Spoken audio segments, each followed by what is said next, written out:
Bonjour les amis, les jours côtoient la nuit, la lumière côtoie l'obscurité, l'amour côtoie la haine. Notre monde est ainsi fait. Sur cette terre des hommes, nous devons marcher avec ces réalités-là. Sur notre chemin, nous allons rencontrer des difficultés. Ces difficultés, il va falloir les surmonter. Mais pendant que nous allons marcher, nous ne devrions pas marcher seuls. On se tient la main et on avance ensemble. Et quand nous allons trouver des choses devant nous qui sont des choses tristes, c'est un devoir de les dénoncer. Quand on va trouver quelqu'un qui est par terre, c'est un devoir pour nous de le tenir et de dire « Viens, on marche ensemble ». Monsieur l'abbé Chibaka, que nous accueillons dans cette émission, il est recteur de l'université de Mbuji-Mayi. C'est quelqu'un qui, comme un pionnier, marche en entraînant les gens avec lui. Sur son chemin, il y a des motifs de révolte aussi. C'est ce qu'il va dénoncer. Sur son chemin, il y a des motifs de découragement. Et là, il va nous dire non, relevons-nous, allons de l'avant, sublimons la souffrance. Je vous laisse découvrir son message. Le 12 avril 2025, l'université officielle de Mbuji-Mayi va clôturer la campagne de collecte de fonds qu'elle a lancée pour célébrer la journée de la femme le 8 mars 2025. C'est une manière particulière de célébrer cette journée qui a commencé depuis 2024. En 2024, au lieu de faire ce qu'on a l'habitude de faire, c'est-à-dire habiller les mamans, acheter les mamans qui travaillent à l'université, donc leur acheter des pagnes, organiser une réception autour d'un repas. Elles ont décidé, et les autorités de l'université les ont accompagnées en cela, à ce que ça soit plutôt des journées de solidarité où, au lieu de célébrer dans la communauté, on rassemble les moyens pour aider les autres femmes. Alors en 2024, nous avions lancé la campagne Femmes de l'Est, plus jamais seules.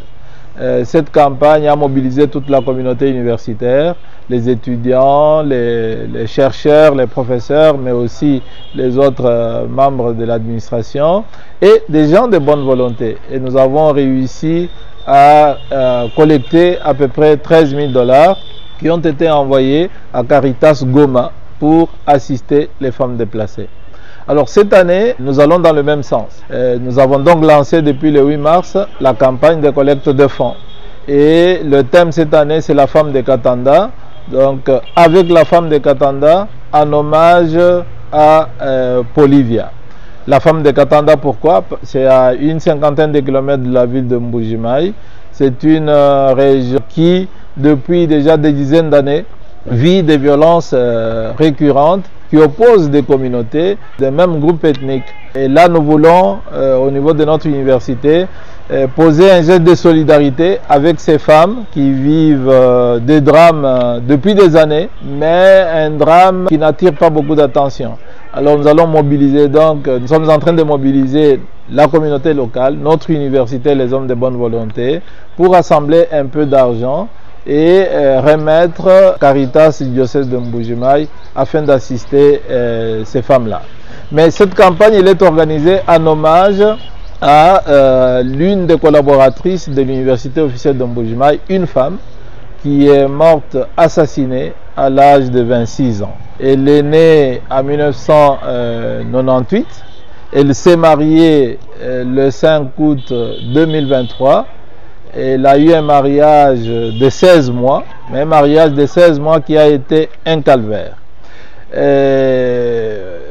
En février 2024, donc quelques mois après son mariage, elle a accouché d'un enfant mort-né des suites de violences conjugales.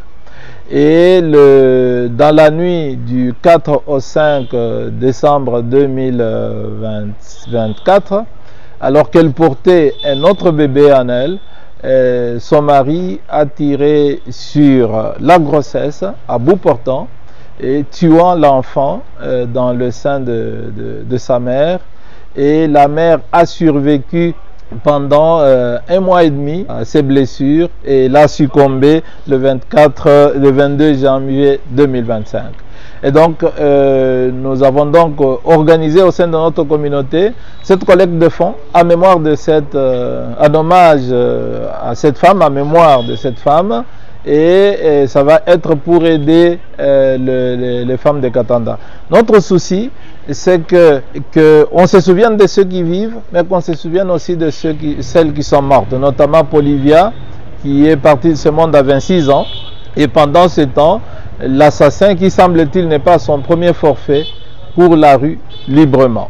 Et nous voulons donc attirer l'attention de notre communauté sur ce drame, qui n'est que l'expression de plusieurs autres drames tus ou connus, et inviter ceux qui en ont le pouvoir de pouvoir faire le nécessaire afin de mettre la main sur la personne qui a commis un tel forfait, et inviter aussi les femmes à pouvoir parler, s'exprimer, parce que l'une des grandes souffrances de ces drames, ça a été le grand silence de notre communauté.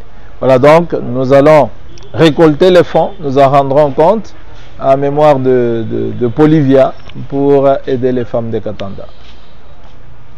Merci. Voilà les amis, je souhaite la joie et le bonheur à toutes les femmes du Congo et je souhaite que vous puissiez participer à cette initiative de M. l'abbé Chibaka en souvenir de la défunte. Sa mort aura servi à quelque chose. Je vous remercie. À peine mourrait-on pour injuste. Quelqu'un peut-être mourrait-il pour un homme de bien. Mais Jéhovah Dieu, tu as prouvé ton amour et ta grâce envers moi. On sait que lorsque j'étais encore pécheur, Christ est mort pour moi, autant marqué. Ennemi que j'étais, tu as fait de moi ton ami. Tu partages avec moi les moments les plus profonds de tes intimités.